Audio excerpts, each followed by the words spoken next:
Hi, എല്ലാവർക്കും ഇന്നത്തെ റേമയിലേക്ക് സ്വാഗതം. വചനമാകുന്ന യേശുവിനെ ശ്രവിക്കാൻ സാധിക്കുന്നതിനോർത്ത് നമുക്ക് നന്ദിയുള്ളവരായിരിക്കാം. ഇന്നത്തെ ഈ റേമാവചനത്തിന് വേണ്ടി നമുക്കൊന്ന് പ്രാർത്ഥിച്ചു ഒരുങ്ങാം. പിതാവായ ദൈവമേ, വചനമാകുന്ന യേശുവിലൂടെ ഞങ്ങളടുത്ത് അങ്ങ് സംസാരിക്കുന്നതിനോർത്ത് ഞങ്ങൾ അങ്ങേക്ക് നന്ദി പറയുന്നു. കൃതജ്ഞതയായിരിക്കട്ടെ നിങ്ങളുടെ യഥാർത്ഥമായ പ്രാർത്ഥന, ആരാധന എന്ന് പറഞ്ഞു തന്ന ദൈവമേ, അങ്ങ് ഞങ്ങളുടെ ജീവിതത്തിൽ നൽകിയ ഭൗതികവും ആത്മീയവുമായ എല്ലാ നന്മകൾക്കും അങ്ങേക്ക് ഞങ്ങൾ നന്ദി പറയുന്നു, കൃതജ്ഞത അർപ്പിക്കുന്നു. ആമീൻ. നമുക്കെല്ലാവർക്കും മാതാവിന്റെ മധ്യസ്ഥതയിലേറ്റു ചൊല്ലി പ്രാർത്ഥിക്കാം. നന്മ നിറഞ്ഞ മറിയമേ സ്വസ്തി, കർത്താവ് അമ്മയോടുകൂടെ സ്ത്രീകളെല്ലാം അനുഗ്രഹിക്കപ്പെട്ടവളാകുന്നു. അമ്മയുടെ ഉദരത്തിൻ ഫലമായ ഈശോ അനുഗ്രഹിക്കപ്പെട്ടവനാകുന്നു. പരിശുദ്ധ മറിയമേ തമ്പുരാന്റെ അമ്മേ, പാപികളായി ഞങ്ങൾക്ക് വേണ്ടി ഇപ്പോഴും ഞങ്ങളുടെ മരണസമയത്തും തമ്പുരാനോട് അപേക്ഷിച്ചുകൊള്ളണമേ. ആമീൻ. അപ്പം നമുക്ക് ഇന്നത്തെ വചനം കണ്ടെത്താം. നമ്മളിതാ ഈ ഒരു ഭാഗത്തു നിന്നാണ് വചനം എടുക്കുന്നത്. മത്തായി ശ്ലീഹ എഴുതിയ സുവിശേഷത്തിന്റെ 16-ാം അധ്യായത്തിന്റെ 12-ാമത്തെ വാക്യം. മത്തായി 16:12.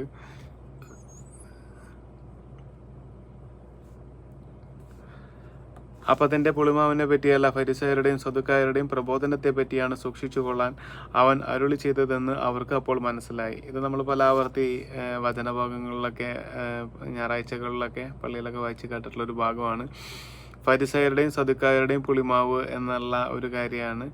അപ്പോൾ ഉപമകളിലൂടെയും ചില സങ്കേതങ്ങളിലൂടെയൊക്കെയാണ് യേശു സംസാരിക്കുന്നത്. അപ്പോൾ ഈ ഇത്തരം ഉദാഹരണങ്ങൾ പെട്ടെന്ന് ഗ്രാസ്പ് ചെയ്യാൻ സാധാരണക്കാരായ മുക്കുവരായ അല്ലെങ്കിൽ സമൂഹത്തിൽ താഴെക്കട ജീവിച്ചിരുന്ന ആളുകളായ നമ്മുടെ അപ്പോസ്തലന്മാർക്ക് സാധിച്ചിരുന്നില്ല. പക്ഷേ അവര് പരിശുദ്ധാത്മാവിൽ നിറഞ്ഞിട്ട് പിന്നീട് അവർ വലിയ വലിയ പ്രബോധനങ്ങളൊക്കെ നമുക്ക് ലേഖനങ്ങളിലൊക്കെ വായിക്കാൻ പലപ്പോഴും ഇടയായിട്ടുണ്ട്. അപ്പോൾ ഇതിൽ സൂചിപ്പിച്ചിരിക്കുന്ന ഫരിസയരുടെയും സദുക്കായരുടെയും പുളിമാവ് എന്ന് ഉദ്ദേശിക്കുന്നത് നമുക്ക് നമ്മുടെ വചനങ്ങളിലൂടെ നമുക്ക് കിട്ടേണ്ട ഒരു നന്മയെ വളച്ചൊടിച്ചു കൊണ്ടുള്ള ഒരുപാട് പ്രബോധനങ്ങൾ പല മാധ്യമങ്ങളിലും യൂട്യൂബ് വഴിയാണെങ്കിലും പലതരത്തിലും നമുക്ക് അവൈലബിൾ ആണ്. അപ്പം നമുക്കതിൽ നിന്ന് നെല്ലും പതിരും വേർതിരിച്ചെടുക്കാനുള്ള ആ ഒരു ജ്ഞാനം നമുക്ക് ഉണ്ടായിരിക്കണം. ആ ജ്ഞാനം നൽകുന്നത് പരിശുദ്ധാത്മാവ് തന്നെയാണ്. അപ്പം നമുക്ക് പ്രാർത്ഥനയോട് കൂടിയിട്ട് ദൈവത്തെ സമീപിക്കുക. ഇപ്പം ഞാൻ പറയുന്നതിൽ തന്നെയാണെങ്കിലും ശരിയാണോ അല്ലേ എന്നുള്ളത് ബൈബിളിലൂടെ നിങ്ങൾ ക്രോസ് വെരിഫിക്കേഷൻ ചെയ്തിട്ട് വേണം അത് ഉള്ളിലേക്ക് എടുക്കാൻ, സ്വീകരിക്കാൻ.